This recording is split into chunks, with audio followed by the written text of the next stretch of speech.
je vais vous parler d'un sujet que je travaille sur l'interprétation de la Bible en lien avec l'événement Vatican II. Donc le sujet de notre après-midi a été intitulé « La théologie à l'écoute des Écritures ». Et là, tous les termes sont importants. Le mot théologie, ceux qui sont étudiants depuis une, deux, trois ou plusieurs années savent un peu ce que c'est, la théologie, comme la science de Dieu, le discours sur Dieu. Le mot écriture, au pluriel, et avec un E majuscule. Les Écritures, donc Écritures qui ont un statut particulier d'être inspirées. Et puis entre les deux, écoutez, c'est-à-dire recevoir cette écriture. Autour de Vatican II. Vatican II, donc, qui est le grand concile du milieu, deuxième partie du XXe siècle, ouvert en 1962, il va être clôturé en 1965. Et là, nous fêtons le 50e anniversaire. Nous sommes dans la période du cinquantenaire du concile. Alors, il y a beaucoup de manifestations qui ont eu lieu, qui auront lieu dans le diocèse. Peut-être êtes-vous partie prenante de ces manifestations, ou vous l'avez-vous été. Ici, à la faculté, nous l'avons manifesté l'an dernier lors de notre rentrée solennelle de la faculté de théologie, en invitant le cardinal Danès, qui nous a fait une très belle conférence. Il n'a pas participé au Concile Vatican II, mais il a été témoin des changements que ce concile a opérés. Il nous a partagé son expérience de témoin, acteur de la vie de l'Église après Vatican II. Aujourd'hui, je voudrais profiter de cette occasion pour montrer en quoi Vatican II nous aide, est un tournant dans l'étude des Écritures, dans l'écoute des Écritures. Vatican II qui est un événement, un événement de l'Église, et nous vivons aujourd'hui de cet événement-là de l'Église, mais aussi qui est un document, un ensemble de documents, et notamment un document qui va concerner notre propos. Je parlerai de la constitution dogmatique sur la révélation divine, qu'on appelle dans les premiers mots latins Dei Verbum. Alors pour ceux qui débutent les études en théologie, je vais vous dire un certain nombre de choses qui vont peut-être vous dépasser. N'ayez pas peur. N'ayez pas peur. Vous le retrouverez dans votre cours d'introduction à la Bible. Si vous suivez le cours d'introduction à la Bible, ce sont des choses que je redirai, que je reprendrai. Voilà. Donc, l'essentiel, c'est d'être sensibilisé aux questions que cela pose. C'est surtout ça. Même si vous ne retenez pas tout, si vous ne comprenez pas tout, mais au moins avoir cette sensibilisation à ce sujet-là, aux problématiques qui se posent. Et pour les étudiants plus aguerris, ça va vous rappeler des souvenirs et peut-être même réveiller un certain nombre de choses. Alors, notre après-midi va se passer en deux temps. Un temps d'exposé, maintenant, et puis après, il y aura un temps de mise en pratique à travers l'étude d'un texte de la Bible, un extrait du livre de la Genèse, que vous ferez en petit groupe. Voir comment, à partir de ce qui a été mis en œuvre autour du concile, après, également, les méthodes de lecture nous invitent à aborder le texte avec un certain nombre de questions. Et nous le verrons à partir d'un extrait du livre de la Genèse, mais je vous en parlerai tout à l'heure. Alors, d'abord, la théologie à l'écoute des Écritures autour de Vatican II et de ses résonances. Donc le grand texte de référence, je l'ai dit, c'est cette constitution dogmatique non pas sur l'Écriture, non pas sur la Bible, mais sur la révélation divine. Ça, c'est intéressant, on reviendra là-dessus. C'est pas un texte qui va nous parler de la Bible, ce qu'est la Bible, mais qui va nous parler de la révélation divine dont la Bible est porteuse, dont la Bible est le témoin. La révélation. Donc c'est un texte de théologie qui va nous parler de la manifestation de Dieu à travers les Écritures. Donc ce texte qui date du 18 novembre 1965. Donc c'est un des derniers textes du Concile. Dei Verbum. Le Verbe de Dieu, la parole de Dieu. Ça dit quelque chose aussi. On reverra ça. Ce texte, il est le fruit d'un héritage à la fois complexe et controversé, qui a marqué la fin du XIXe siècle tout le XXe et même jusque maintenant le XXIe siècle. Alors nous allons essayer de voir, on va parcourir rapidement cette période-là, fin du XIXe, le XXe siècle et jusqu'au dernier texte, l'exhortation de Benoît XVI, Verbum Domini, la parole du Seigneur, qui se situe dans cette perspective-là. Donc nous allons essayer de présenter tous ces développements significatifs de ces dernières décennies. Et puis, dans un deuxième temps, nous allons essayer d'en dégager les apports et les enjeux pour l'interprétation de l'Écriture, c'est-à-dire pour nous, comment aujourd'hui interpréter les Écritures saintes.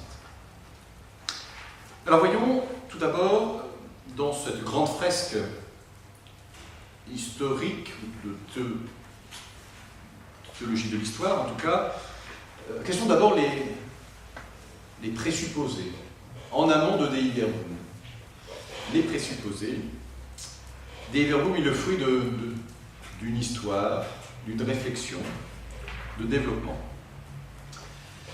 qui a eu lieu tout au long tout au moins la première partie du XXe siècle. En effet, le XXe siècle a été dominé par le rejet, puis par la reconnaissance officielle de ce qu'on appelle l'exégèse critique, par le magistère de l'Église. Par critique, je précise, et les étudiants qui ont fait la théologie savent ce dont il s'agit, ce n'est pas un concept négatif, ce n'est pas voilà. C'est une manière, c'est pas un jugement de valeur que l'on pose, c'est un exercice de la raison, de l'intelligence, au service de la théologie. Critiquer, c'est juger, estimer, apporter le fruit de notre intelligence sur un donné de la foi. Donc, ça rejoint tout à fait un travail universitaire qui fait appel à notre jugement critique, à notre intelligence critique. Voilà, donc on va prendre en compte donc cette exégèse-là qui interroge, qui se pose des questions. Et ça va être assez nouveau au XXe siècle. En tout cas, cette reconnaissance. Il y a des auteurs qui l'ont déjà exprimé les siècles précédents, mais ce qui va être nouveau au XXe siècle, on va le prendre en compte dans les discours de l'Église. Voilà. Alors, quels sont les événements nouveaux qui vont permettre cette reconnaissance officielle d'une intelligence au service de l'exégèse? Il y a plusieurs raisons à ça. La première, c'est l'intérêt croissant pour l'archéologie en Palestine. On va développer des missions, des fouilles en Palestine. C'est la grande période de découverte. On va fouiller de nombreux sites et on va faire des découvertes intéressantes qui vont affiner les connaissances que nous avons de par la Bible et améliorer les hypothèses, la datation, voilà, une meilleure connaissance de la Bible à partir du terrain. Donc l'archéologie en Palestine qui va se développer. Deuxièmement, et un peu dans la même perspective, c'est l'attrait pour l'étude des supports de la Bible, le papyrus, l'épigraphie. On va s'intéresser à tous ces supports dont la Bible est le témoin. Alors bien sûr les papyrus, les parchemins, mais aussi les tessons de poterie, ce qu'on appelle les ostracas, voilà, tous ces morceaux de poterie qui contiennent un certain nombre de mentions de la Bible, des stèles, que sais-je, etc. Donc on va s'intéresser à ces supports. Autre élément, c'est la création d'écoles bibliques. Alors à Jérusalem, l'école biblique et archéologique française, elle a été fondée en 1893, donc toute cette époque d'exploration, voilà, un grand engouement d'aller sur place pour mieux connaître la Bible, et du coup on va s'installer, on va créer des écoles, des revues, il y a tout un travail de réflexion, de formation sur place. Et puis à Jérusalem, l'Institut biblique pontifical, qui est créé en 1909, on a fêté le centenaire il n'y a pas très longtemps, donc qui a formé depuis des générations de biblistes. Et puis, dernier élément, c'est la reconnaissance du rôle de la raison par l'examen critique, qui a été déjà mis au bout du jour par un certain nombre de travaux d'intellectuels, je pense à Richard Simon, Jean Astruc, qui nous ont préparé le terrain en quelque sorte. Donc on va s'intéresser à ce qu'ils ont dit, et puis on va reprendre leurs travaux. Voilà. Alors donc, la caractéristique, c'est que plusieurs textes officiels de l'Église vont prendre en compte cet aspect nouveau de la recherche biblique qui fait appel à la raison humaine. Plusieurs encycliques vont manifester donc ce passage vers une reconnaissance de l'approche critique, une approche qui interroge l'approche critique du texte biblique. Mais ça n'a pas été facile, ça ne s'est pas fait du jour au lendemain, ça s'est fait progressivement. Il y a eu des avancées, il y a eu des freins pour une reconnaissance définitive avec le Concile Vatican. Alors le premier texte officiel de l'Église en la matière, c'est une encyclique de Léon XIII. Ah, on n'attendait pas là, hein. Léon XIII, on connaît Rerum Novarum, sur l'enseignement social de l'Église, la grande encyclique. Eh bien, Léon XIII a rédigé, signé une encyclique, Provenditissimus Deus, sur la Sainte Écriture, qui date de 1893. Donc c'est l'une des premières prises de position pontificale concernant la question de l'exégèse critique, et qui va insister sur deux aspects particuliers. L'importance des langues bibliques. Voilà. Alors ceux qui font du grec et de l'hébreu, voilà. C'est important. Parce qu'il faut lire le texte maintenant, la langue, sa langue de transmission. Et puis il va nous inviter à distinguer ce qui est la critique interne de la critique externe. Alors, je lis ce passage que vous avez dans le document, donc c'est la première citation. Il est nécessaire aux professeurs d'écriture sainte, moi en l'occurrence, et convenable pour les théologiens, vous, de connaître les langues dans lesquelles les livres canoniques ont été initialement écrits par les auteurs sacrés. Voilà, donc il faut faire du grec ou de l'hébreu. Ces mêmes professeurs doivent être, pour la même raison, très versés et très exercés dans la vraie méthode critique. Vous voyez, l'expression là, méthode critique. C'est injustement, en effet, et au détriment de la religion, qu'on a introduit un système décoré du nom de critique supérieure, en vertu duquel l'origine, l'intégrité et l'autorité de tout livre devront être jugées par des raisons uniquement internes, comme on dit. Voilà, donc c'est la critique du texte par le texte. C'est un aspect, mais ça ne suffit pas. En revanche, il est évident que dans les questions historiques, telles que l'origine et la conservation des ouvrages, les témoignages de l'histoire l'emportent sur les autres et doivent être recherchés et discutés avec le plus grand soin. Quant à ces raisons internes, la plupart du temps, leur importance n'est pas telle qu'on puisse les invoquer, sauf pour une certaine confirmation. Donc, il dit voilà, user de tout ce que la connaissance met à notre disposition pour entrer dans l'intelligence, dans la compréhension du texte biblique, et notamment les disciplines historiques, et tout ce qui concerne l'étude, l'analyse des supports, des ouvrages, etc., etc. Donc croiser les disciplines, c'est ça qui est intéressant.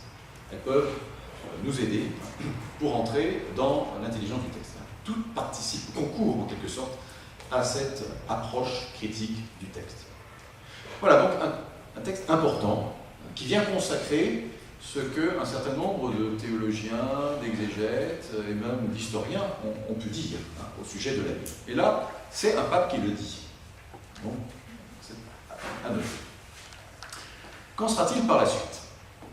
Eh bien, par la suite, le ton va changer avec l'encyclique de Pie X, Pacendi Dominici Grecis, sur les doctrines des modernistes, 1907. Donc on est en pleine crise moderniste, et cette encyclique va stigmatiser justement le modernisme, un mot qui est utilisé par les défenseurs de l'orthodoxie de la foi pour dénoncer les excès de la modernité, le isme, qui est si péjoratif, et notamment certaines déviances dans l'Église catholique. Alors dans cette encyclique, on va viser un certain nombre d'erreurs doctrinales des modernistes, en disant « ils vont trop loin ». Ce n'est pas tenable. Donc on va dénoncer la manière qu'ils ont de lire les textes bibliques. C'est le deuxième texte, vous voyez, qui verrait qu'il n'est pas de la même trempe que le précédent. Ils, les modernistes, n'hésitent pas à affirmer couramment que les livres en question, surtout le Pentateuque, donc les 5 premiers livres de la Bible, et les 3 premiers évangiles, ce qu'on appelle les évangiles synoptiques, qu'on lit en synopse, en parallèle, sont formés lentement d'adjonctions faites à une narration primitive fort brève, interpolation par manière d'interprétation théologique ou allégorique, ou simplement transition et suture. La critique textuelle, donc c'est l'étude justement des manuscrits et des versions de la Bible, vient à la rescousse. Pour confirmer cette histoire du texte sacré, il s'évertue à montrer que tel fait, que telle parole n'y est point à sa place, ajoutant d'autres critiques du même acabit. Vous croiriez en vérité qu'ils se sont construits certains types de narration et de discours, sur lesquels ils jugent ce qui est ou ce qui n'est ce qui n'est pas déplacé. Et combien ils sont aptes à ce genre de critique. Voilà, donc on critique la critique en quelque sorte, on critique ceux qui critiquent. À les entendre vous parler de leurs travaux sur les livres sacrés, grâce auxquels ils ont pu découvrir en ceci tant de choses défectueuses, il semblerait vraiment que nul homme avant eux ne les a feuilletés. Voilà, comme si c'était les premiers à découvrir et à lire la Bible. Comme s'il n'y avait pas eu tout un travail. Qui n'en ait pas eu à les fouiller en tous sens une multitude de docteurs infiniment supérieurs à eux en génie, en érudition, en sainteté, desquels docteurs, bien loin d'y trouver à redire, redoubleraient au contraire, à mesure qu'ils les scrutaient plus profondément, d'actions de grâce à la bonté divine qu'ils aient daigné de la sorte parler aux hommes. Oui, il y a un style, voilà. Donc on critique le fait qu'ils s'imaginent qu'ils sont les premiers à étudier le texte, et on oublie tous ces savants avant qui ont fait tant de travail. Alors, on vise bien entendu les pères d'Église, et la méthode allégorique, voilà, qui interprète la Bible par elle-même, etc., etc. Donc voilà, on est sceptique sur ces méthodes nouvelles qui voudraient étudier le texte comme un texte normal, comme tout texte. Voilà. Non, il y a toutes ces traditions, etc. Donc on est méfiant devant cet apport de modernité ou cette approche profane, en quelque sorte, du texte biblique qui, selon eux, ne serait pas respectueuse. Donc oui, une avancée et puis un frein. Voilà. On critique ce que, précédemment, on avait vanté. Il faudra donc attendre pratiquement un demi-siècle pour qu'une brèche s'ouvre dans cette forteresse. On a l'impression qu'on a verrouillé la Bible. Désormais, on ne peut plus la critiquer, on ne peut plus faire de recherche. Finalement, les exégètes sont réduits à être de simples répétiteurs, de redire ce qu'on a dit jusque-là, sans apporter les lumières de la raison, et puis des recherches nouvelles, notamment archéologiques, sur le sujet. Alors c'est une autre encyclique, la troisième, qui va véritablement libérer les esprits catholiques. Je reprends une expression d'un enseignant d'ici qui enseignait l'exégèse biblique il y a quelques années, le jésuite Pierre Gibert, qui écrit une petite histoire de l'exégèse biblique, un joli livre que je conseille dans la bibliographie du cours d'introduction à la Bible, la collection Lire la Bible, le numéro 94, et il dit ceci: l'encyclique de Pie XII, qui va venir, va libérer les esprits catholiques en les invitant sans réticence à accepter l'exégèse moderne, entendez, critique. Alors, que dit cette encyclique de Pie XII? Alors, on connaît Pie XII, on ne sait pas forcément qu'il a signé une encyclique, Divino Afflante Spiritu, en 1943. Cette encyclique qui va prendre le contre-pied de la position antérieure et qui va légitimer une fois pour toutes l'exégèse critique. Et là, on ne reviendra plus là-dessus. Voilà, c'est vraiment cette grande encyclique qu'il faut connaître, que l'on rencontre, etc. Et c'est à partir de là que les pères du Concile vont s'inspirer pour rédiger la constitution dogmatique. Alors, une grande encyclique, par le contenu et puis par la position ferme, définitive qu'elle va prendre, concernant l'étude de la Bible, en insistant sur le principe de l'incarnation. Voilà, l'élément fondateur, la justification, c'est une justification théologique, vous voyez, c'est l'incarnation. De même que le Christ s'est incarné, mais de même la parole de Dieu est incarnée. Il faut la lire à partir de cette incarnation-là, c'est-à-dire à la fois comme une parole inspirée, une parole de Dieu, et une parole d'homme. Ce n'est pas l'un ou l'autre, ou l'un contre l'autre, C'est l'un et l'autre. Principe de l'incarnation, qui est un principe de la théologie biblique, et même qui a été bien mis en valeur par les pères de l'Église. Oui, donc on s'inscrit dans la grande tradition. Ce n'est pas nouveau, ce qui est nouveau, c'est de le rappeler, mais ça procède de la grande tradition de l'Église, et puis les auteurs bibliques eux-mêmes, et repris par les pères de l'Église. Nous retrouvons ça aussi dans un certain nombre de documents qui viendront par la suite, d'insister sur le principe d'incarnation. Alors, qu'est-ce que cela donne? D'abord, cette encyclique va reconnaître l'existence de genres littéraires dans le corpus biblique. Il y a des genres, il y a des manières de dire. Tous les livres ne sont pas rédigés de la même manière. Comme nous ne nous exprimons pas tous les jours de la même manière, ça dépend ce qu'on a à dire et à qui, et dans quelles circonstances. Voilà. Lorsqu'on a à écrire une lettre à quelqu'un, ou une carte, on a un style, une manière de dire. On n'annonce pas une naissance comme on annonce un décès. Voilà, on ne s'exprime pas de la même manière devant un public nombreux comme on parle en privé. Voilà. Donc il y a des manières de dire, il y a des genres littéraires. Et bien la Bible également. Donc on va découvrir des manières de s'exprimer qui sont différentes. Et donc on va retenir cet aspect-là, s'intéresser à ces manières d'exprimer ces genres littéraires. Et puis deux types de convictions vont se dégager de ce texte. D'une part, le principe du développement historique dans l'intelligence de l'écriture. Voilà, il y a de l'histoire. L'histoire dans le développement des intelligences. C'est-à-dire que non seulement les Écritures sont le reflet d'une histoire, expriment une histoire, véhiculent une histoire, l'histoire sainte, l'histoire de l'Alliance, mais elles sont le produit d'une histoire. C'est-à-dire qu'elles n'ont pas été écrites en un seul jour, donc sur une longue période. Donc on va tenir compte de ce développement historique qui va présider à la constitution de la Bible, du corpus biblique. Et donc il faut tenir compte de cela lorsqu'on étudie donc ce contexte littéraire, bien sûr, mais aussi historique. Et puis deuxième conviction, c'est qu'il faut se doter de méthodes de lecture et de prendre en compte non seulement les méthodes en vogue jusque-là, mais également des méthodes nouvelles tenant compte de la connaissance que nous avons des Écritures et du monde de la Bible. Voilà. Alors, ces deux convictions vont s'exprimer de trois manières dans cette encyclique de Pie. La première, c'est la reconnaissance reconnaissance d'un sens littéral du texte. Voilà, lire le texte à la lettre. Qu'est-ce qu'il dit? Bien sûr, il y a le côté spirituel. Qu'est-ce qu'il me dit?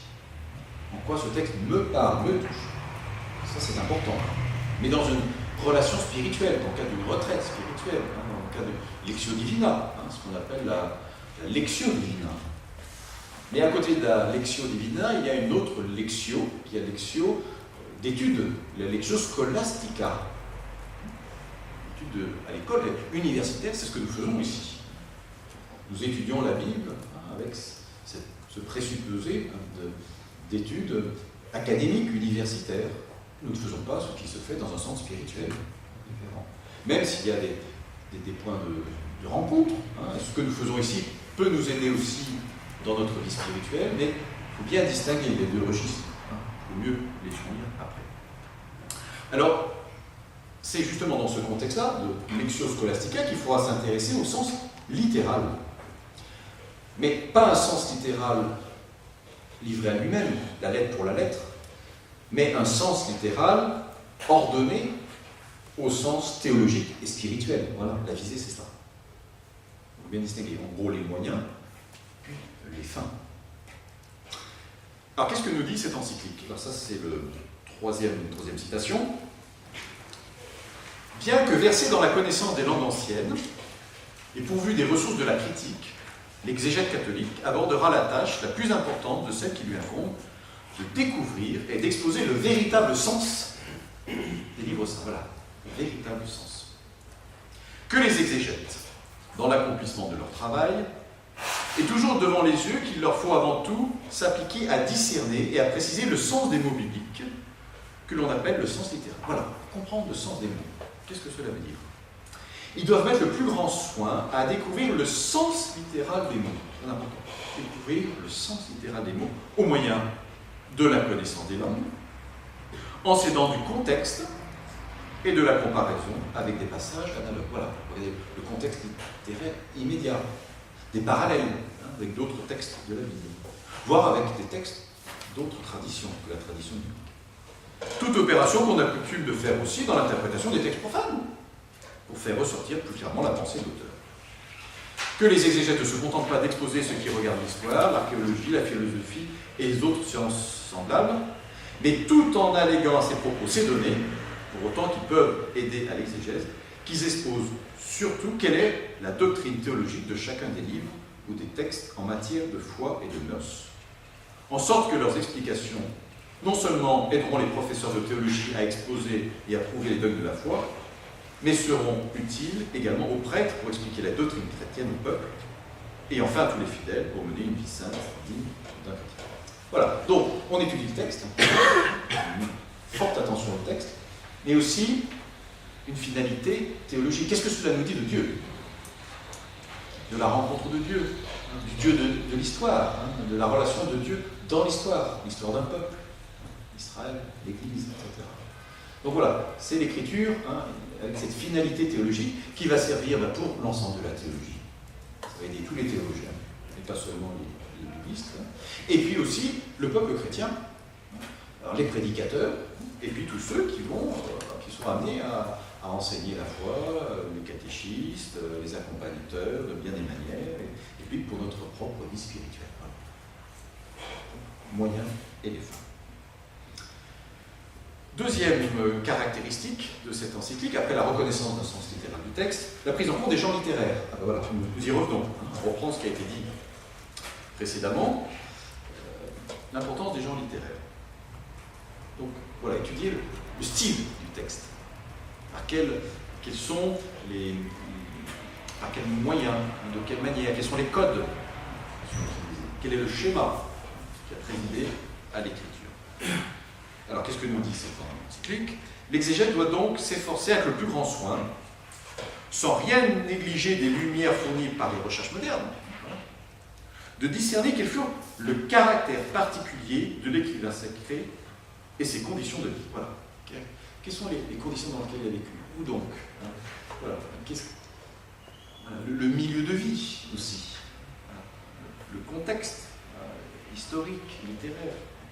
L'époque à laquelle il a vécu, les sources écrites ou orales qu'il a employées, et enfin sa manière d'écrire. Vous voyez, donc on fait appel à un champ très large de connaissances. Ainsi pourra-t-il mieux connaître qu'a été la géographe, l'écrivain, et ce qu'il a voulu exprimer en écrivant.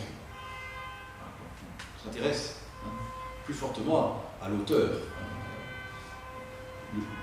autant qu'on puisse savoir, sachant que l'auteur, ce n'est pas forcément une personne, mais ça peut être une communauté, un groupe de personnes. Troisième point, développé par cette encyclique, c'est l'affirmation de la liberté de recherche. L'affirmation de la liberté de recherche biblique et scientifique. Donc savoir le recours aux sciences profanes à l'appui de la science biblique. Voilà, il y a de la science biblique, et en même temps, il y a les sciences profanes qui peuvent nous aider pour mieux entrer dans l'intelligence du texte. C'est ce que nous dit également l'encyclique. Ceux qui parmi nous s'adonnent aux études bibliques doivent soigneusement faire attention à ces points et ne rien négliger de ce qu'ont apporté de nouveau l'archéologie. Voilà, s'intéresser aussi aux recherches archéologiques, au moins aux conclusions. L'histoire de l'Antiquité, donc voilà, l'importance de se référer. Recherche sur l'histoire de l'Antiquité. La science des littératures anciennes, voilà, allez voir les autres textes de la littérature orientale, et qui est à même de mieux faire connaître la mentalité des écrivains sacrés, leur manière de raisonner, de raconter, d'écrire, leur genre et leur technique. Voilà, à gros traits, la nouveauté que met en valeur cette encyclique très importante, Divino Afflates Spiritu, de Pie XII. Voilà, on en est au milieu du XXe siècle. Donc un texte important du magistère, qui n'hésite pas à prendre à son compte et à assumer l'héritage riche de 3 siècles d'exégèse critique, mais ici, c'est une position de l'Église, une officialisation de cet apport. Que va faire la deuxième moitié de ce XXe siècle? C'est là qu'on va rencontrer justement le texte conciliaire Dei Verbum. Que vont faire les pères du Concile sur ce sujet-là? Eh bien, ils vont reprendre les grandes idées et puis les développer. Donc, après avoir vu les préambules, les présupposés de Dei Verbum, voyons maintenant, dans la deuxième grande partie, les acquis de la constitution dogmatique Dei Verbum. Constitution dogmatique sur la révélation biblique, la révélation divine. Alors, bien sûr, il faudra lire le texte, ou le relire, si vous l'avez déjà lu. Ce sont des grands textes que vous rencontrerez non seulement en théologie biblique, mais également en théologie fondamentale. Je suppose, je regarde Sylvain qui opine de la tête, c'est un document qu'on rencontre bien sûr dans les cours d'introduction à la théologie, dans les grands cours de théologie systématiques aussi. Parce que c'est un texte de théologie.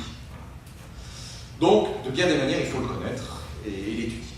Alors là, je vais le présenter à gros traits pour vous montrer ce que Dei Verbum reprend des acquis précédents et en quoi maintenant nous vivons de cet héritage. Donc c'est le grand texte, le grand document sur la parole de Dieu. Alors je vais tout simplement vous présenter le plan du texte en le commentant et vous allez voir les grandes articulations de ce document. D'abord le premier chapitre commence par le titre « La révélation elle-même ». Ça c'est intéressant. On dit que le document, c'est pas un document sur la Bible, c'est un document sur la révélation divine, et on commence par la révélation. On va nous dire que le Dieu invisible se révèle. On ne dit pas qu'on a écrit sur Dieu, ou que autrefois on a écrit sur Dieu, ou on lit des écritures sur Dieu, mais Dieu se manifeste, Dieu se révèle en s'adressant aux hommes comme à des amis. Ça, on prend là une belle expression biblique, comme Moïse avec Dieu sur le Sinaï, Dieu qui parle à Moïse comme un ami s'adresse à un ami, et bien voilà ce que fait Dieu quand il se manifeste. Et comment il le fait? Il le fait par des paroles et par des événements. Donc Dieu se manifeste, de quelle manière? Par la parole ferme et par des événements, des signes, des actes. Pour faire entrer ses destinataires, les hommes, dans sa propre vie. Donc c'est une parole, une révélation qui s'adresse et qui suppose une réponse. On voit qu'on est en pleine théologie d'alliance, de la relation. Et on nous dit que cette révélation, elle a été transmise, préparée par les patriarches et les prophètes. Voilà. Nous entrons dans cette grande histoire des patriarches et des prophètes, qui vont nous conduire jusqu'à l'évangile, comme une sorte de préparation évangélique. Donc Dieu qui se révèle de bien des manières, à travers Abraham, Isaac, Jacob, et puis par les prophètes qui ont rappelé au peuple cette alliance avec Dieu. Et cette révélation qui va se manifester de manière ultime et définitive dans le Christ. Comme le dit le Concile, le Christ qui, par sa présence et par la manifestation qu'il fait de lui-même, par les paroles et les œuvres, par les signes et les miracles, et plus particulièrement par sa mort et sa résurrection glorieuse d'entre les morts, par l'envoi enfin de l'Esprit Saint, achève en la complétant la révélation. Donc vous voyez, il y a une annonce, préfiguration de la révélation, qui va culminer en régime chrétien, pour les chrétiens, dans la révélation dans le Christ Jésus. Jésus-Christ qui est à la fois la parole de Dieu, et qui va, par ses actes, révéler Dieu. Tous les signes que nous avons dans l'Évangile. mais plus encore à travers le mystère pascal, de sa mort et de sa résurrection, et dans la continuité, dans le souffle de cette dynamique pascale, dans la vie d'Église, par le don de l'Esprit Saint. Donc voilà, une grande présentation de la révélation de Dieu, qui commence de la Genèse et qui finit à l'Apocalypse, en passant par les évangiles et les actes des apôtres, la Pentecôte. Voilà.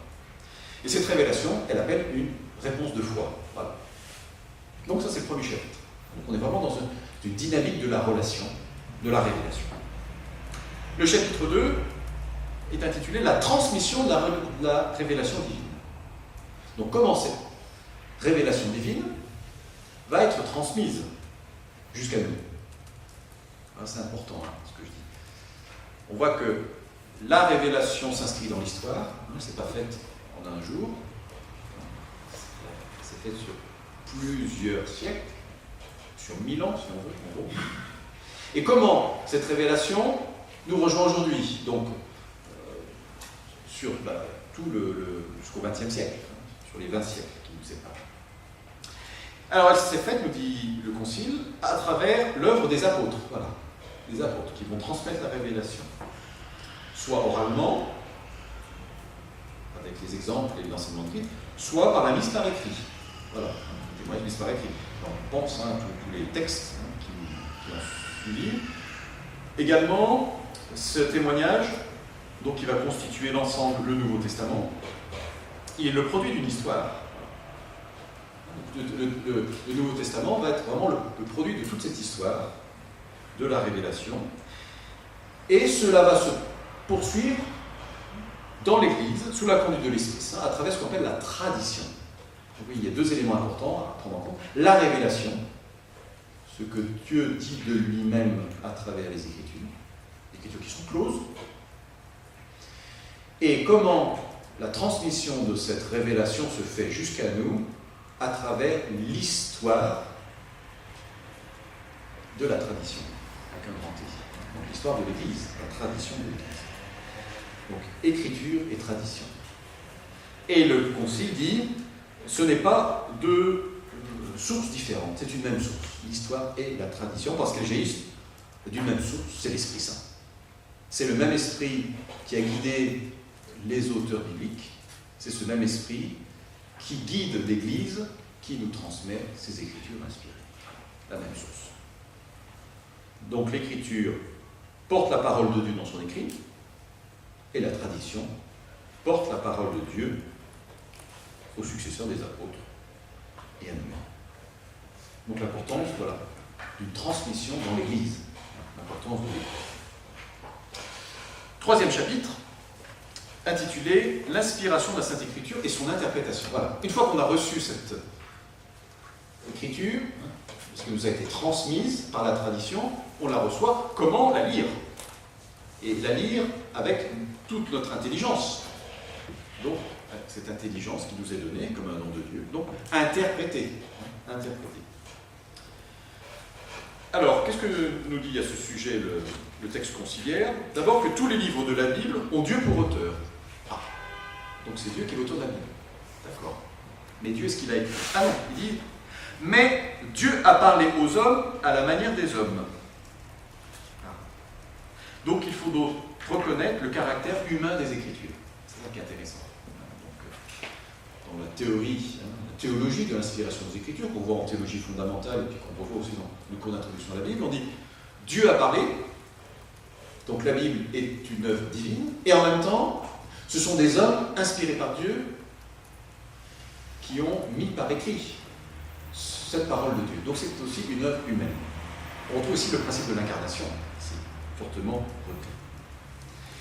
Donc, Dieu qui nous parle à travers des écrivains inspirés.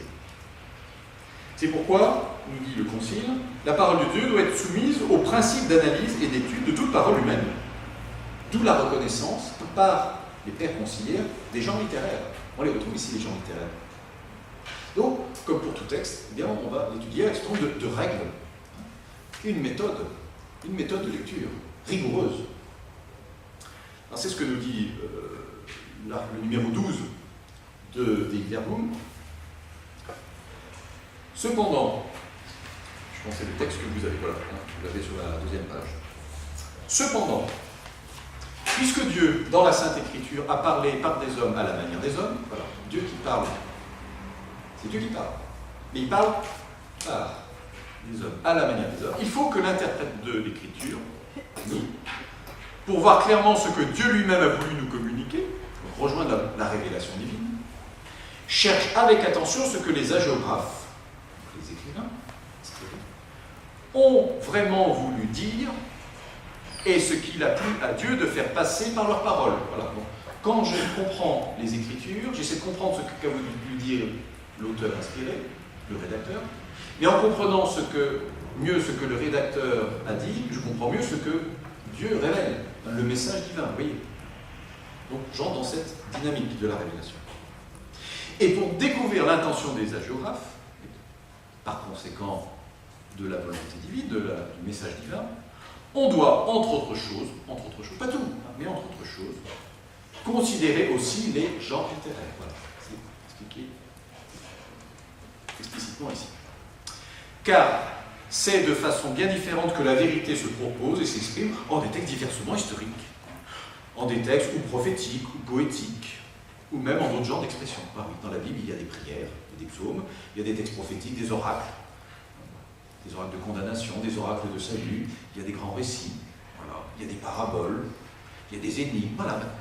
Donc il faut tenir compte de cela et interpréter ces textes en fonction de ce genre particulier. Il faut en conséquence que l'interprète cherche le sens que l'hagiographe, en des circonstances déterminées, dans les conditions de son temps et l'état de sa culture, employant les genres littéraires, alors en usage, entendait exprimer et a de fait exprimé. En effet, pour vraiment découvrir ce que l'auteur sacré a voulu affirmer par écrit, on doit tenir compte, un compte exact, soit des manières natives de sentir, de parler ou de raconter courantes au temps de l'hagiographe, soit de celles qu'on utilisait ça et là à l'époque dans les rapports humains.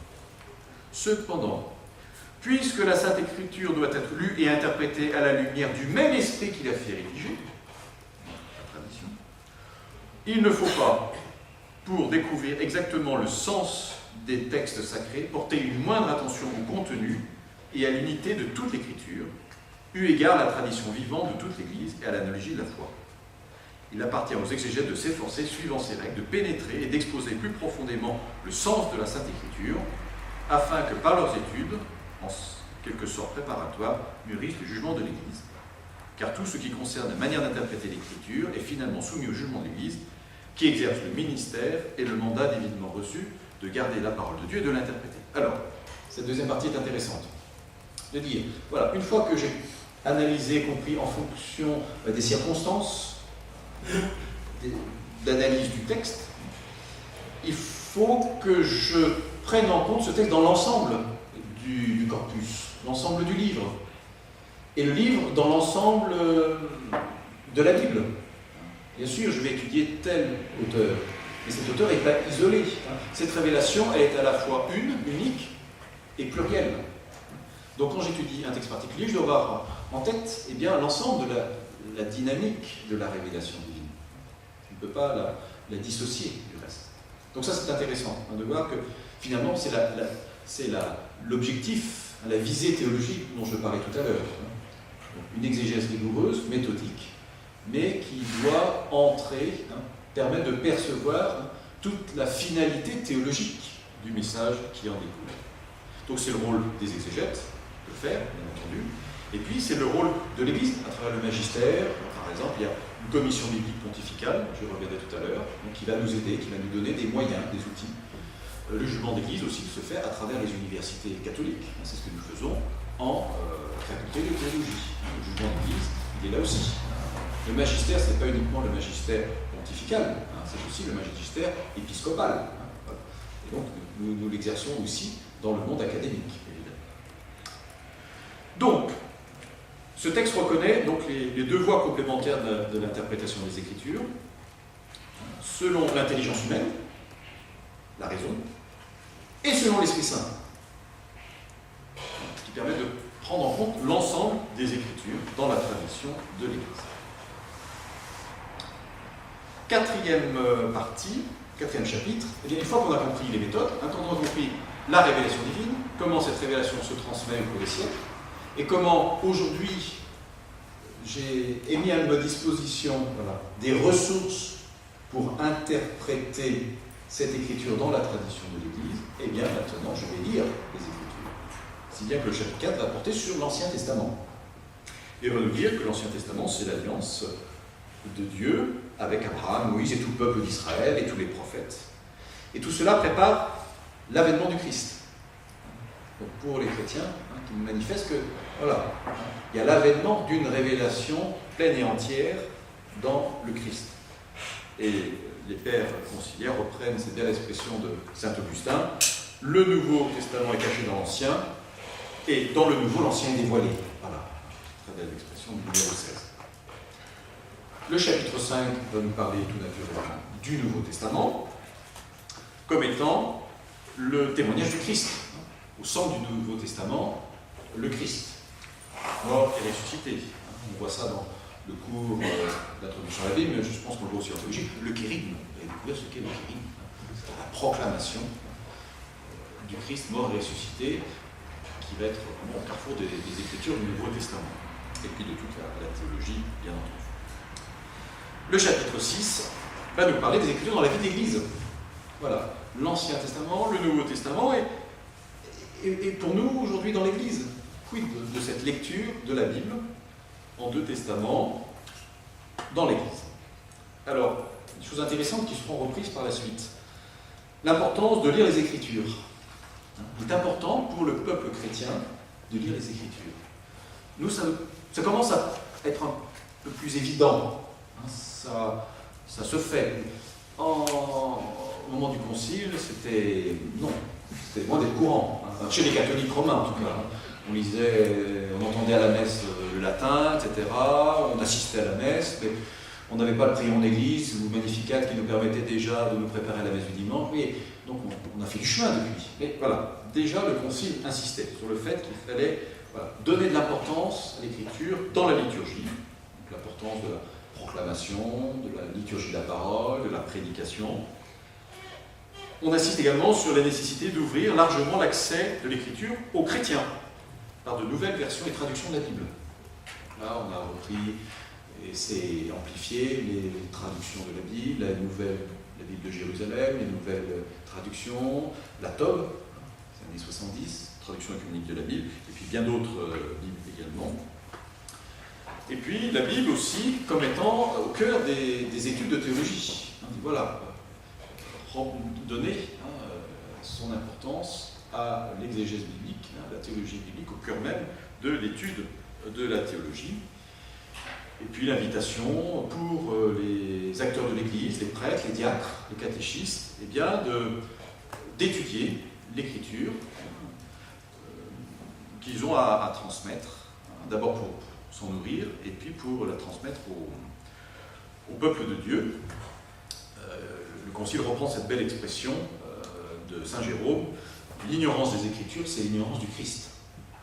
Voilà, ignorer les Écritures, c'est ignorer le Christ. Donc, voilà, l'Écriture comme étant au centre de la vie de l'Église et de la vie de tout chrétien. Voilà. Et puis l'invitation aussi à avoir des commentaires, des annotations. On est bien gâtés maintenant, on a beaucoup de revues bibliques, de commentaires qui sont mis à notre disposition, de fiches, que sais-je. Voilà, on a beaucoup travaillé et c'est très heureux là-dessus. Et puis le texte du Concile termine par l'invitation à dialoguer avec les croyants et aussi avec les non-croyants. L'importance d'une écriture en dialogue avec les questions d'aujourd'hui, en dialogue avec le monde, aussi avec d'autres religions, on pourrait rajouter ça aussi, etc. etc. J'insiste pas trop pour vous présenter maintenant les développements. Dans une troisième partie, les développements de Dei Verbum. Voilà. Quid depuis Dei Verbum? Il y a deux éléments importants que je voudrais mettre en lumière. Deux documents.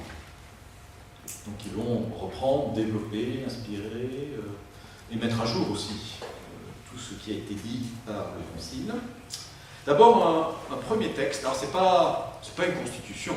dogmatique, vous voyez, hein, c'est un texte d'une commission, la commission biblique pontificale. J'en parlais tout à l'heure, quand je parlais du magistère de l'Église, hein, l'autorité de l'Église, qui se manifeste dans le monde biblique par une commission, une institution qui a été fondée par Léon XIII, on en parlait encore tout à l'heure, qui a été réorganisée par Paul VI et qui est rattachée à la Congrégation pour la doctrine de la foi. Voilà, donc c'est une commission qui dépend de la Congrégation de la doctrine de la foi et qui se réunit régulièrement pour aborder un certain nombre de questions relatives à l'interprétation de la Bible. Et en 1993, eh bien, cette commission a rédigé un texte à l'usage de tous les chrétiens, l'interprétation de la Bible dans l'Église.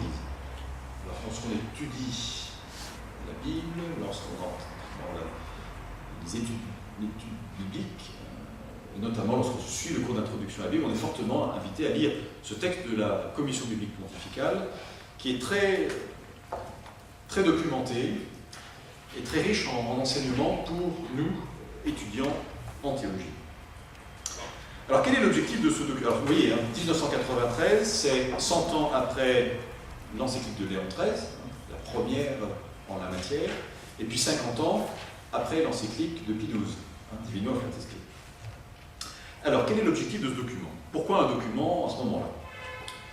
Eh bien, ce document se présente comme une synthèse facilement accessible. Lorsque vous lirez des Verbum, si vous n'êtes pas un peu initié à la théologie ou au vocabulaire, vous risquez de ne pas tout comprendre. Il faut avoir un certain nombre d'éléments, de notions clés pour entrer vraiment dans la portée, le contenu et la portée de ce texte. Ici, ce texte de la Commission biblique pontificale est en langage courant et vraiment à la portée de tous. Donc il veut rendre compte, de manière synthétique, eh bien, du caractère à la fois humain et divin de la Bible. Encore ce principe d'incarnation.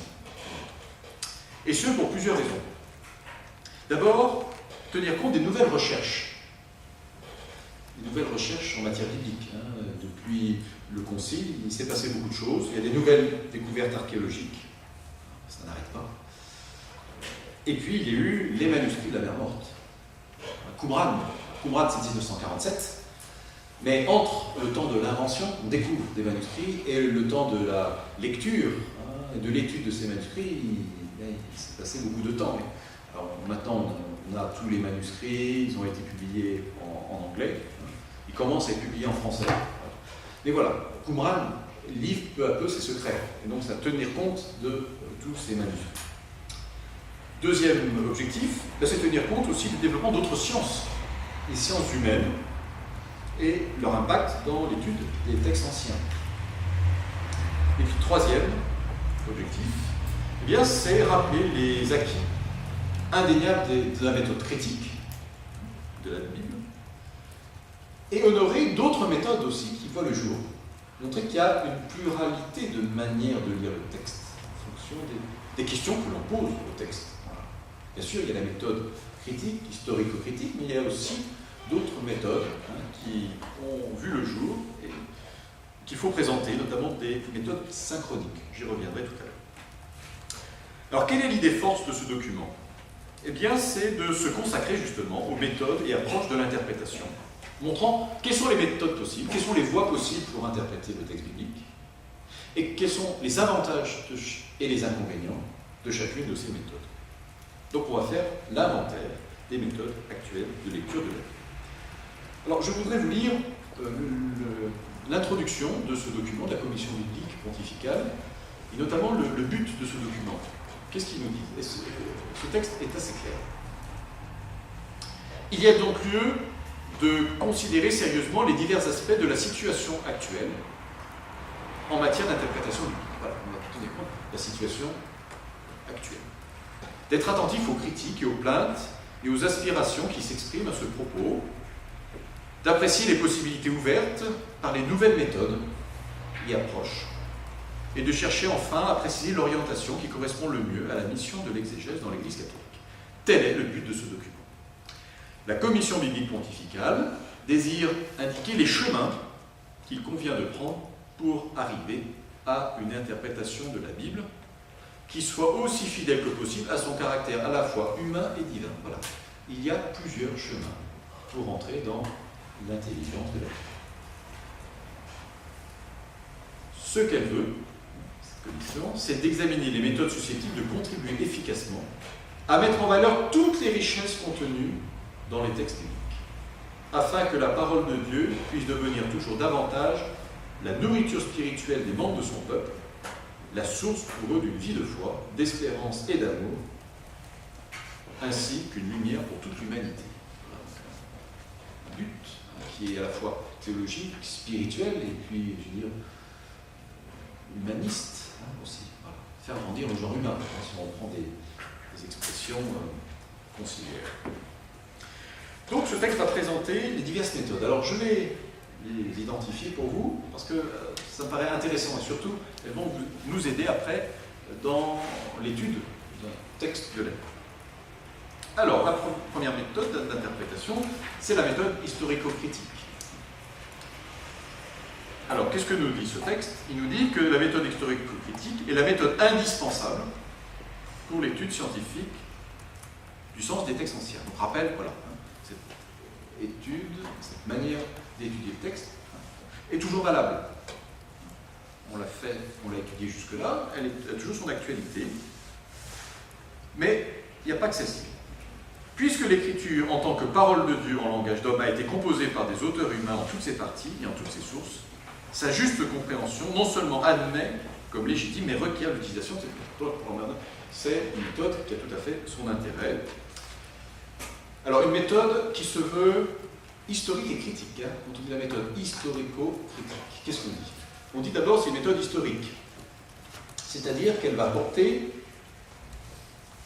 sur l'histoire. Quelle histoire? Non pas seulement l'histoire du texte, l'histoire que révèle le texte, mais l'histoire même de la production du texte. Donc, elle porte sur les processus historiques de production des textes bibliques. Pour essayer de mieux comprendre justement ce processus qui a permis d'en arriver au texte que nous lisons. Comment le texte a été conçu, dans quel milieu il a été établi, quelles sont les relectures possibles. Voilà. Donc on va essayer de s'intéresser à cela. Et c'est une méthode critique. Donc il va s'opérer à travers des critères scientifiques objectifs. Voilà, on ne dit pas n'importe quoi sur le texte. On va avoir recours à un certain nombre de critères, de méthodes scientifiques. Alors que ce soit la critique textuelle, l'étude des manuscrits, du texte, la critique littéraire, les diverses manières de s'exprimer, la critique de la rédaction, comment ce texte a été produit et rédigé de manière ultime, etc., etc. Ça, vous retrouvez ça dans beaucoup des cours de Bible que vous allez suivre. Beaucoup des enseignants ici utilisent cette méthode historico-critique. Le cours Genèse-Exode utilise cette méthode-là aussi.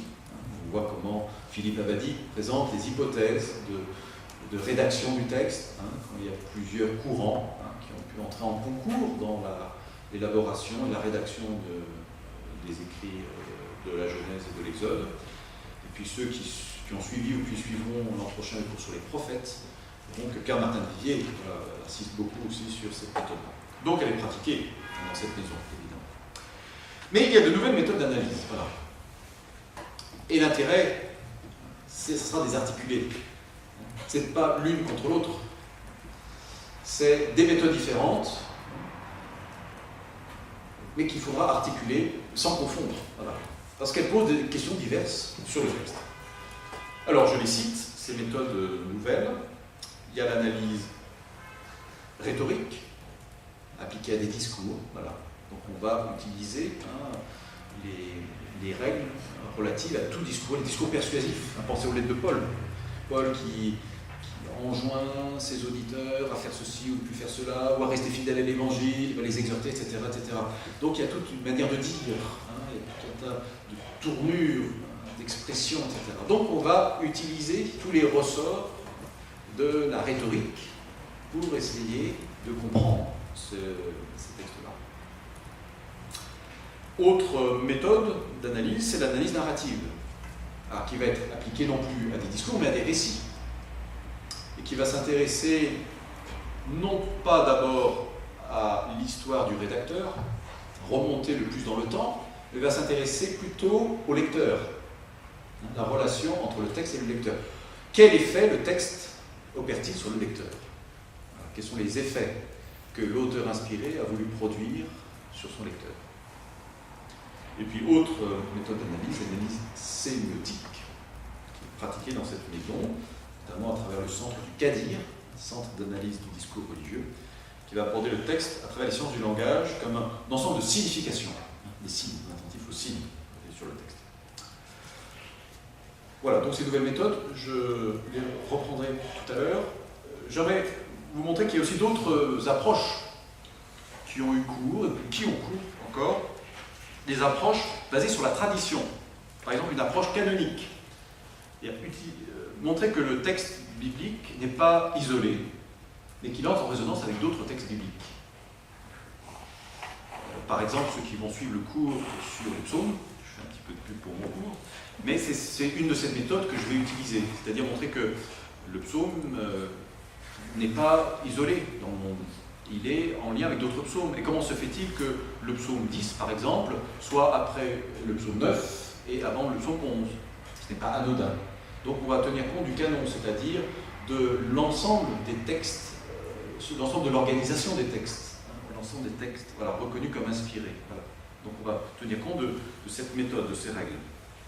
On prend donc la Bible dans son ensemble. Voilà. Pas un texte isolé, mais un corpus, un ensemble de textes articulés. Y compris les approches qui ont recours à la tradition juive d'interprétation. Voilà, on va essayer de retrouver l'univers juif en faisant appel au Targum, à toute la littérature juive, au Midrash, etc., etc. Une approche fondée sur l'histoire des effets du texte, la réception. On tenait compte de la réception du texte à travers l'histoire, les pères de l'Église, le Moyen-Âge, que sais-je. L'approche à partir des sciences humaines, des lectures qui sont sociologiques de la Bible. On tient compte de l'organisation sociale et religieuse d'Israël, on s'intéresse aux tribus, aux clans, voilà, à la monarchie. Ou bien à l'anthropologie culturelle, différents types d'hommes, le milieu urbain, rural, la relation maître-disciple, ou propriétaire-esclave, etc. Les approches de type psychologique, psychanalytique, voilà. Autres, chez Marie Balmary par exemple. Et puis des approches contextuelle, une approche libérationniste de la Bible, ou féministe de la Bible, etc., etc. Voilà, donc ce sont des possibilités. Montrer, donc c'est le texte de la commission, voilà, tout le panorama possible de lecture. Tout ça pour dire halte à la lecture fondamentaliste. Il n'y a pas une seule lecture de la Bible, uniforme, univoque. Mais il y a plusieurs portes d'entrée qui permettent de donner du sens au texte. Le concile l'a dit. Le texte est tellement multiforme qu'on n'aura jamais épuisé le sens lui-même du texte, parce qu'il est la révélation de Dieu. Et donc il y a plusieurs portes d'entrée dans le texte. En tout cas, la commission biblique pontificale met en garde contre toute lecture fondamentaliste de la Bible. Voilà. Si vous sortez de cet après-midi de travail avec cette idée-là, eh bien, vous n'aurez pas perdu votre temps. Voilà. Le plus grand danger pour des lecteurs de la Bible et pour des étudiants en exégèse, c'est la lecture de la Bible à la lettre, le fondamentalisme. Et on sait qu'il guette malheureusement beaucoup, à notre époque encore. Et on est sollicité, on entend beaucoup de choses, et on lit beaucoup de choses sur Internet. Alors méfiez-vous d'Internet, parce qu'on peut vite tomber sur des sites fondamentalistes, quand on va avoir des sites bibliques. La commission dit que c'est un suicide de la pensée. Voilà. Restons des vivants. Je voudrais terminer par, ou avancer encore, je terminerai après, par un dernier texte qui est paru, le dernier en date, le texte Verbum Domini de Benoît XVI. Donc, alors c'est pas une encyclique, c'est une exhortation post-synodale, une exhortation apostolique de 2010. Donc c'est le fruit du synode sur la parole de Dieu. Peut-être souvenez-vous que le pape a convoqué les évêques au mois d'octobre 2008 à un synode sur la parole de Dieu dans la vie et la mission de l'Église. Intéressant. Ce n'est pas la parole de Dieu pour elle-même, c'est pour la vie et la mission de l'Église. Les pères synodaux ont transmis leurs remarques, leurs réflexions, et le pape Benoît XVI en a fait un texte qui est donc ce document, où il va reprendre beaucoup de questions de Dei Verbum. Il va comme remettre à jour, réexposer Dei Verbum 50 ans plus tard. Alors, je vous invite à lire ce texte-là, en tout cas dans le cours d'introduction à la Bible, on lira Verbum Domini. Je vais seulement vous présenter les 3 parties de ce document qui disent bien le contenu du texte. La première partie s'appelle Verbum Dei, le Verbe de Dieu. Donc là aussi, c'est comme pour le concile, on voit les échos. Dei Verbum, Verbum Dei. Voilà, on commence par la révélation. Dieu qui parle. Dieu qui parle à l'homme et qui attend une réponse de lui, en plein concile. Donc, une révélation de Dieu qui appelle une obéissance de la foi. Une obéissance non pas servile, mais une écoute et une réponse à cette écoute. Alors, le pape le dit, en insistant sur l'importance de lire les Écritures, et notamment en Église. Ça, c'est intéressant. En Église. C'est-à-dire à plusieurs, dans un peuple. On écoute les Écritures dans un peuple. Même si on est tout seul, on est en Église. Parce que je l'écoute, voilà, comme membre d'un peuple qui écoute ce texte-là, qui se met à l'écoute. Le numéro 30 dit ceci. La Bible a été écrite par le peuple de Dieu et pour le peuple de Dieu. Voilà. Ça fait partie de la nature même des Écritures. Elles ont été écrites dans un peuple et elles sont adressées à un peuple. Et je suis membre de ce peuple, sous l'inspiration de l'Esprit Saint. Et c'est seulement dans cette communion avec le peuple de Dieu que nous pouvons entrer dans le cœur de la vérité que Dieu lui-même veut nous dire. Donc ça, c'est intéressant. La deuxième partie, donc on va insister donc sur Dieu qui se révèle, Dieu qui se donne, et qui suscite notre réponse à travers les Écritures. Deuxième partie, Verbum in Ecclesia. C'est facile à comprendre. Le Verbe de Dieu en Église. Donc on va souligner l'importance de la parole de Dieu dans la vie de l'Église. Donc dans la vie liturgique, on insiste beaucoup, et puis dans la vie fraternelle de l'Église, dans la communion de l'Église. Non seulement lire les Écritures en Église, mais fréquenter les Écritures et comprendre va faire grandir l'Église d'une certaine manière, va faire grandir la communion de l'Église. L'Église comme peuple de Dieu. Alors, ce que dit le numéro 86, il faut éviter le risque d'une approche individualiste, en se rappelant que la parole de Dieu nous est précisément donnée pour construire la communion. Ah, intéressant. Pour nous unir dans la vérité durant notre marche vers Dieu. C'est une parole qui s'adresse à chacun personnellement, d'accord, mais aussi une parole qui construit la communauté, qui construit l'Église. C'est pourquoi le texte sacré doit toujours être abordé dans la communion ecclésiale. Voilà. Très important. Donc l'Église, comme étant le lieu pour recevoir, pour se former, pour écouter, pour grandir, et ça fait grandir l'Église. Troisième et dernière partie de cette exhortation, Verbum pro mundo, le verbe pour le monde. Donc, vous voyez, la parole de Dieu, la parole qui vient de Dieu, qui irrigue toute la vie de l'Église et favorise la communion, la charité. Mais l'Église, elle n'est pas pour elle-même, elle est pour le monde. Donc c'est le don de ce verbe pour le monde. Et le pape rappelle la mission de l'Église d'annoncer la parole de Dieu.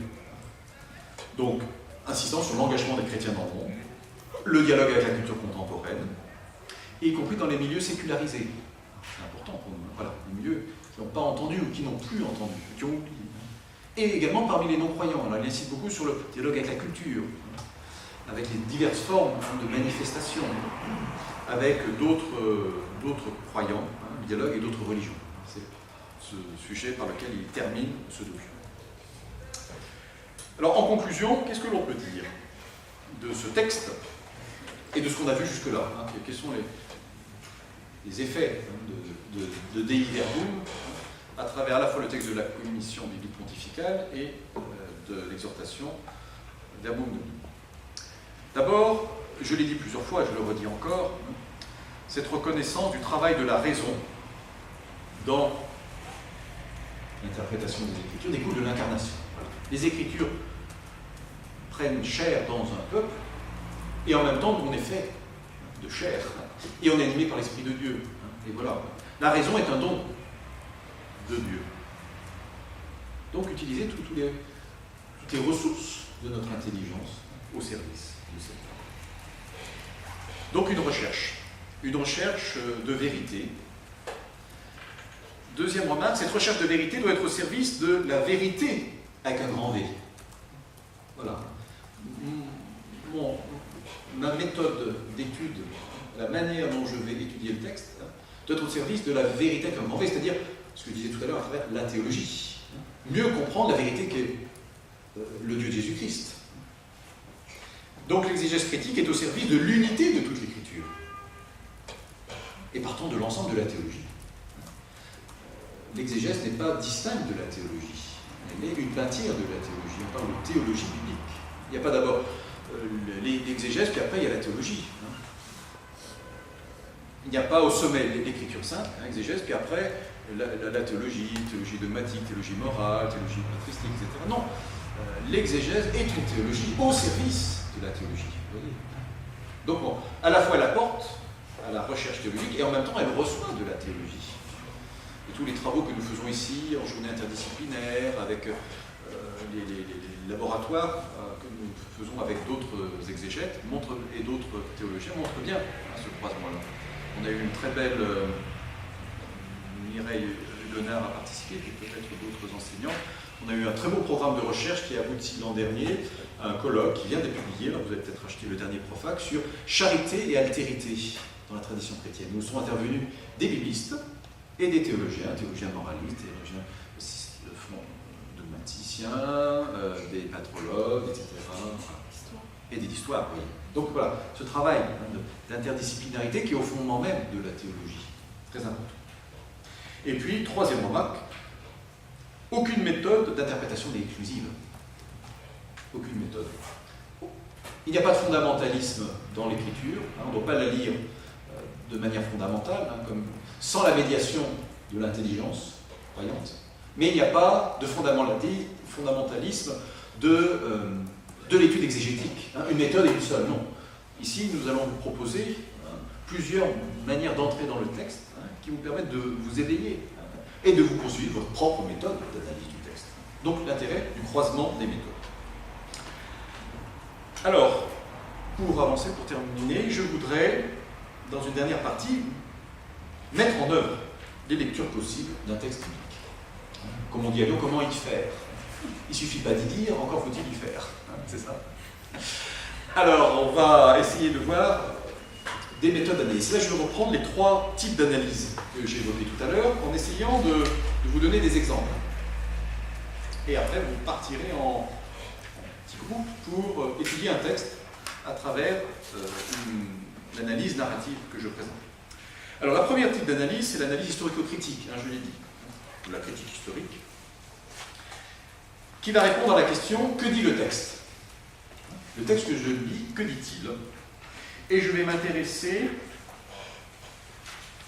non seulement à l'événement historique que rapporte le texte, de quoi s'agit-il, mais aussi aux conditions dans lesquelles le texte a été écrit.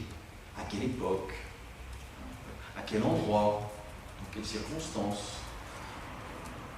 Pourquoi? Voilà, je vais m'intéresser un peu à tout ce milieu, cet environnement historique et littéraire.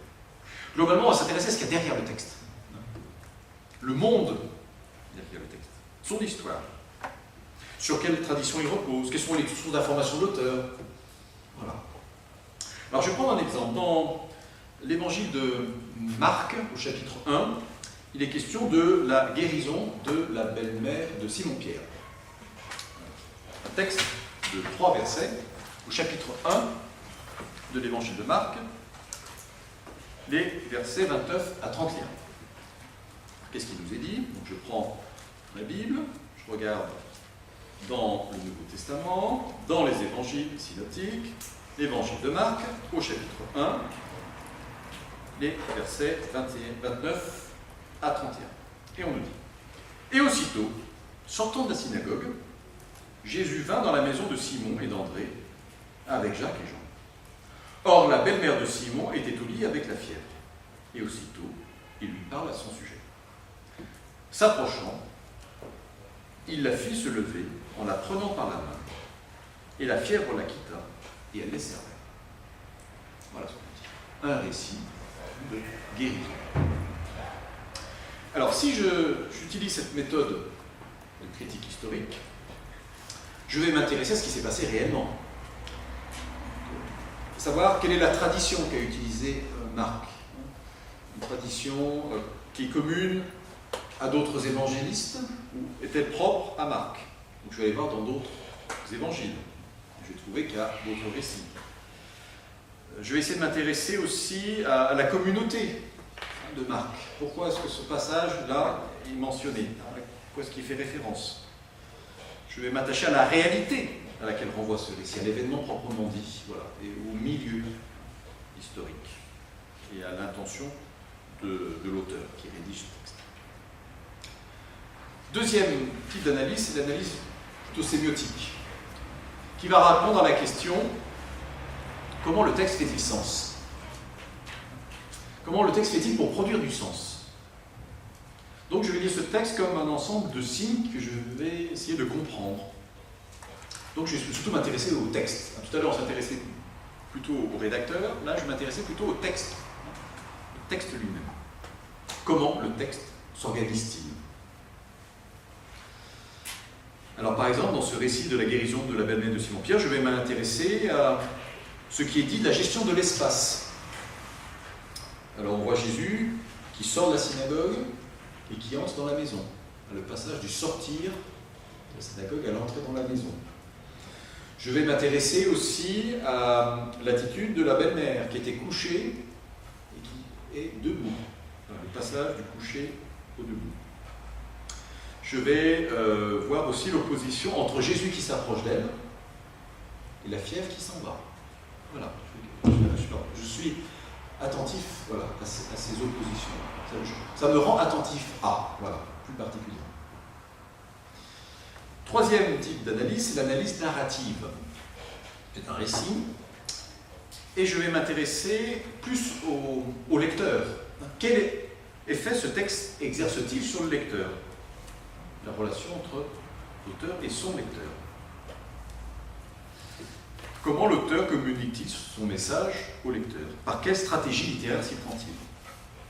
Ainsi, dans ce récit, je vais m'intéresser plutôt au personnage de la scène, le mode d'apparition. Et je vais voir, par exemple, qu'on va me présenter plusieurs personnages, et Jésus qui apparaît en dernier. Voilà. Voilà, le rôle de Jésus qui intervient en dernier. Le rôle des disciples, ils demandent à Jésus d'agir. Ce n'est pas Jésus de lui-même qui agit, hein. Ce sont les disciples qui demandent à Jésus d'agir. L'effet du geste de Jésus sur la femme. Hein. Sa guérison, elle va les servir. Donc le rétablissement de ses relations finalement. Une femme qui est rétablie dans ses relations sociales, domestiques, hein, voilà, en relation avec les autres. Voilà, je suis attentif à ça. Qu'est-ce que c'est? Voilà, à travers cet exemple tout simple, mais qu'on peut appliquer à bien d'autres passages, on voit donc qu'il y a plusieurs manières de questionner un texte. C'est ça qui est intéressant. Mais il faut chaque fois bien identifier quelle méthode on utilise. On ne mélange pas toutes les méthodes, hein, parce qu'on pose un type de question précis. Alors après, on pourra croiser, bien entendu, les méthodes.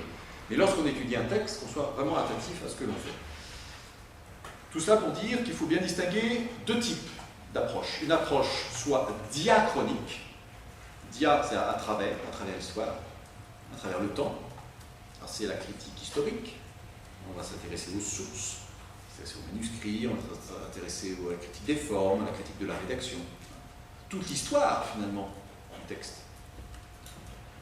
À l'opposé de cela, alors ça c'est la critique historique, hein, et à l'opposé de cela, il y a les méthodes de type synchronique, sun, en grec ça veut dire ensemble, avec, donc qui vont appréhender la Bible comme une œuvre littéraire unifiée, tout ensemble. Voilà, on ne va pas s'intéresser à la genèse du texte, comment il a été rédigé. Je lis le texte tel qu'il m'est donné aujourd'hui. Je ne m'intéresse pas au monde qu'il y a derrière le texte. Pour moi, le monde, c'est le texte lui-même. Voilà. Et les faits qu'il opère sur le lecteur.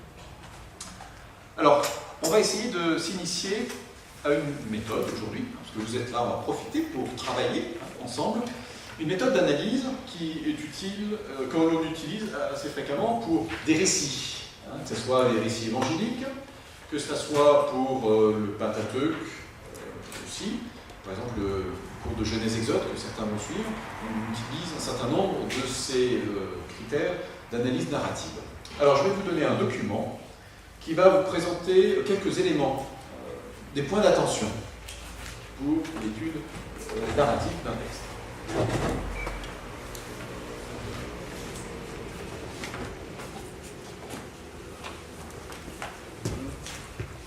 Passer.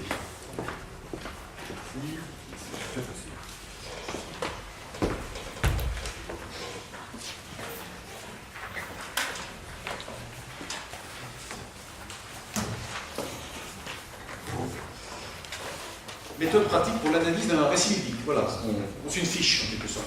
Gardez-la bien avec vous dans votre dossier exégèse, parce qu'elle vous servira pour bien des textes. Elle a été composée par les exégètes essentiellement de l'Ancien Testament, Pierre Martin Divier, Philippe Abadi et moi-même, pour vous aider dans l'étude d'un texte biblique. Alors je la commande brièvement, et puis après il faut s'exercer. Alors on l'utilise comme une grille au départ, parce qu'on en a besoin, puis après, une fois qu'on est plus à l'aise, on s'en détache. Voilà. Et là, sur les points d'attention. D'abord, premièrement, le contexte. Voilà. Le texte dans le contexte.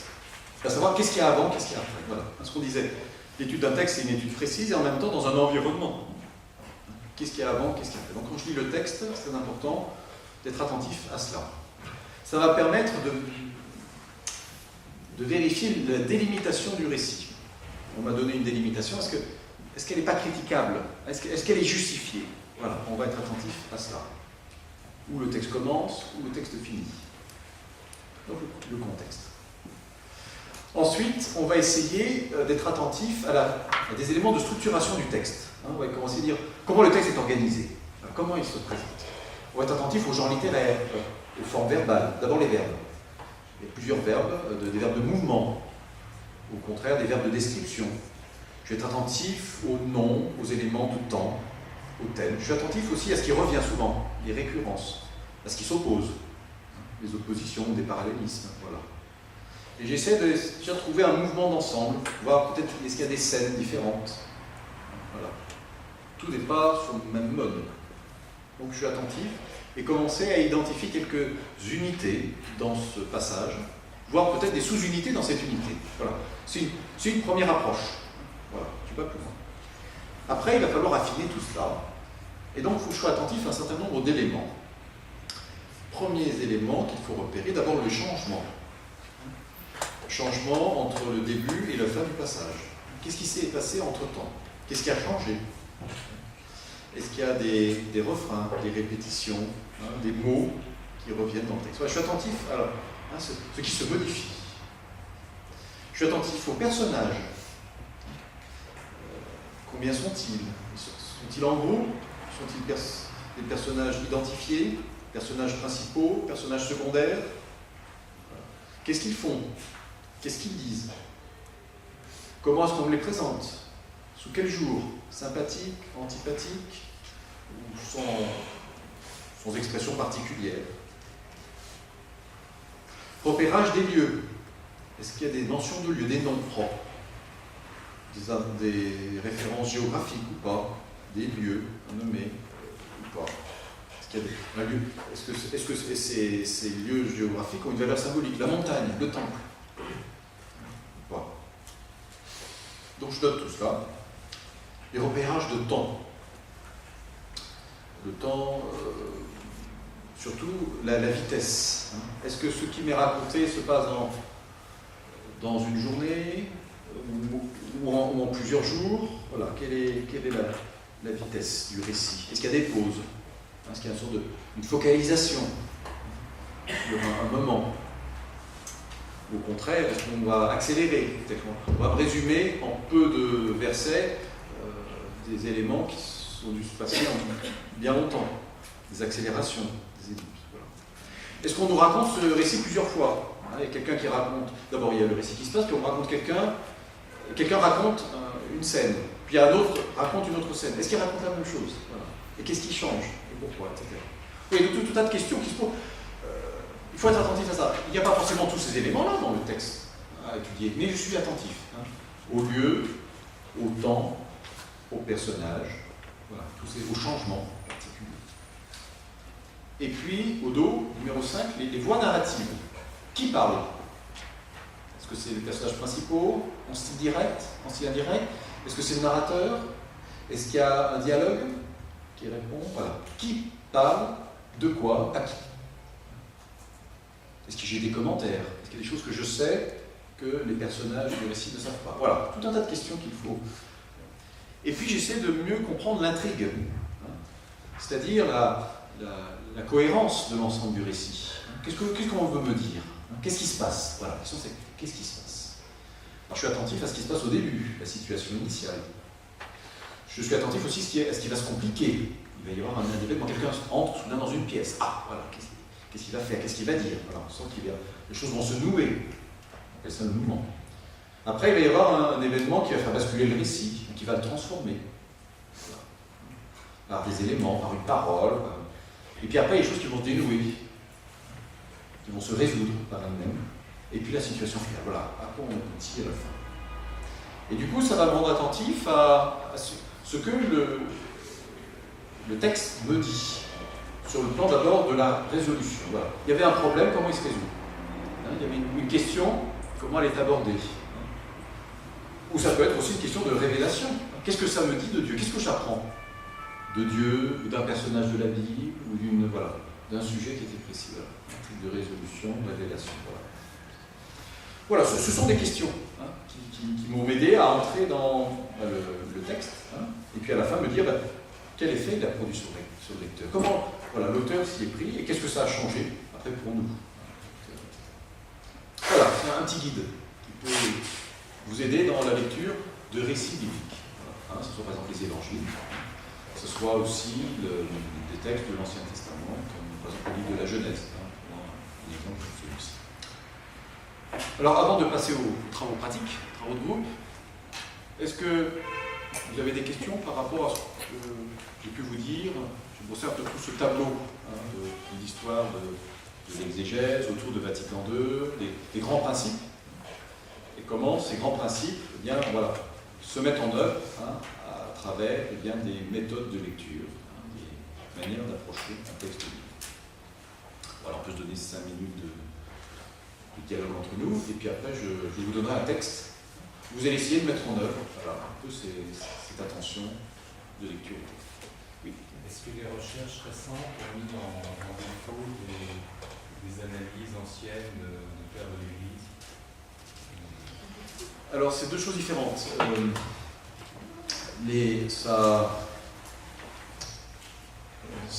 Les recherches nouvelles, je pense, recherches archéologiques par exemple, elles ont permis d'affiner les datations de textes et les milieux littéraires autour de ces textes. Je vais prendre un exemple. Dans vos Bibles, si vous avez la Tob des années 70, 75, etc., même dans les premières Bibles de Jérusalem, dans les petites notes en bas de page, pour l'Ancien Testament, on lit ce texte probablement de la tradition yaviste, éloïste, sacerdotale. On avait bien découpé le texte en plusieurs. Ça tend à passer. On ne parle plus de yaviste et d'éloïste ici dans la maison. La grande fracture, c'est l'exil. Donc, beaucoup des textes bibliques ont été rédigés au moment de l'exil, 6e siècle avant Jésus-Christ, ou de retour d'exil.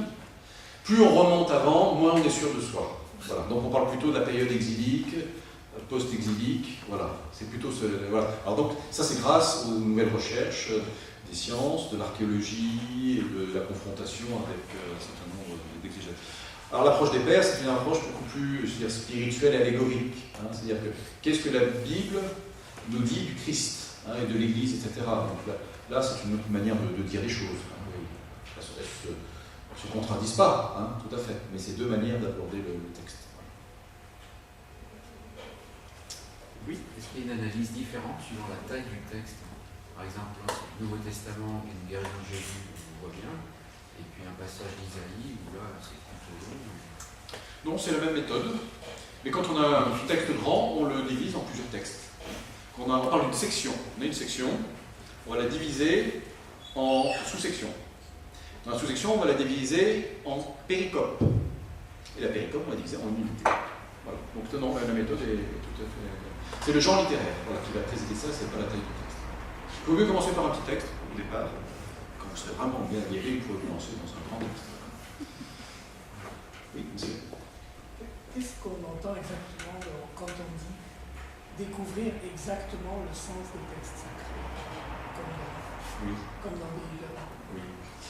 Ben, c'est essayer de comprendre ce que, la révélation, ce que l'auteur inspiré, qui a rédigé il y a longtemps, me dit à moi aujourd'hui qu'il le reçoit. C'est-à-dire essayer de réduire le plus possible l'écart de temps qu'il y a entre la rédaction du texte et moi aujourd'hui. Alors moi aujourd'hui, je me connais, je connais mon époque, etc. L'époque du rédacteur, j'ai des éléments, mais je n'ai pas tout en main. Hein. Vous voyez, donc c'est une approche, hein, on essaie d'affiner tout cela, hein, mais entrer voilà, dans la pensée de quelqu'un qui a écrit il y a très longtemps et dans un autre contexte, hein, un contexte méditerranéen ou mésopotamien, etc., etc. Voilà. Donc là, on a besoin, pour faire ces ponts-là, hein, d'utiliser un certain nombre de règles, d'outils. Voilà, c'est ça. Madame? Oui. Oui. En fait, on se pose des questions, mais comment on fait pour mieux comprendre derrière, par exemple, donc, on analyse une situation, on voit donc les personnages, ils aident, des conditions de vie d'une époque ou une façon de voir les choses à laquelle on n'a pas de réponse en fait, on ne comprend pas comment on fait pour mieux comprendre. On s'est posé la question comment on va faire pour mieux comprendre. Eh bien, suivre les cours en ligne. Non, je veux dire, les cours, moi, je veux dire, là, ça vous paraît peut-être un peu brumeux, mais là, je vais vous poser des questions. Les cours vont vous aider à y répondre. Bon, je pense que le cours d'introduction à la Bible, que vous suivrez, vont vous aider à entrer dans voilà, la géographie, vont vous aider à entrer dans les époques, hein, dans l'histoire. Le cours de Philippe Abadi sur l'histoire d'Israël va beaucoup vous aider aussi, hein, de comprendre qu'est-ce qui s'est passé à l'époque royale, le roi David, le temps de Salomon, autour d'un culte, hein, d'une monarchie, d'un culte, et puis tout ça là, va voler en éclat au moment d'exil. Donc comment Israël va faire l'expérience de vivre sa foi en dehors de sa terre, en dehors de son temple, en dehors du rappel de droit, etc. Il va découvrir la Torah, la parole de Dieu. Et c'est là que toute une activité littéraire va se mettre en place. Donc je vais comprendre la relation à Dieu à travers la parole, justement, l'écriture. C'est là que vont renaître, hein, vont se codifier, si on peut dire ainsi, bien les grands textes de la littérature biblique, le psaume par exemple. Essayer de comprendre comment je peux prier Dieu hors de ma terre. C'est là que je vais découvrir que j'ai un trésor, le psautier. C'est là va se constituer tout ce corpus-là. Voilà. Et ça, vous allez le découvrir au fil de vos études. Voilà.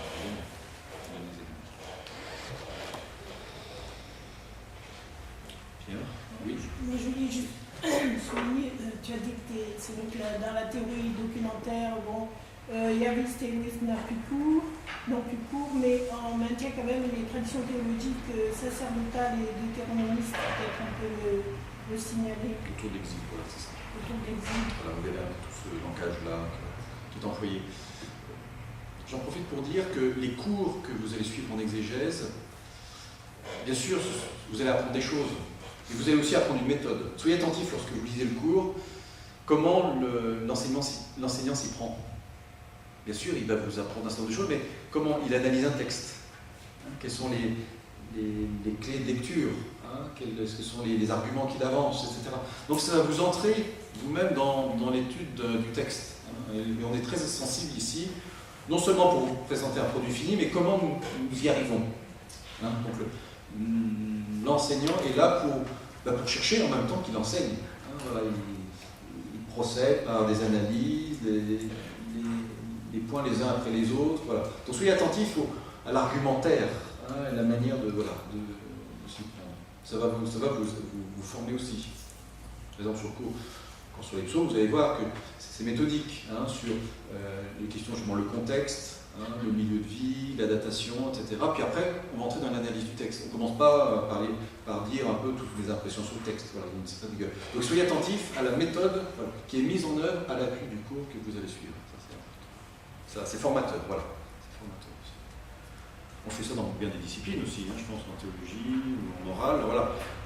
On ne se contente pas de vous donner un bloc de connaissances, ce serait inutile et improductif, mais on va vous faire entrer progressivement dans une méthodologie, voilà, toute cette méthode, et pour vous former en vous, voilà, comment dire, un théologien méthodique, voilà, je vous donne une rigueur, voilà. Profitez de cette rigueur-là pour que vous puissiez vous-même la mettre en œuvre dans vos écrits.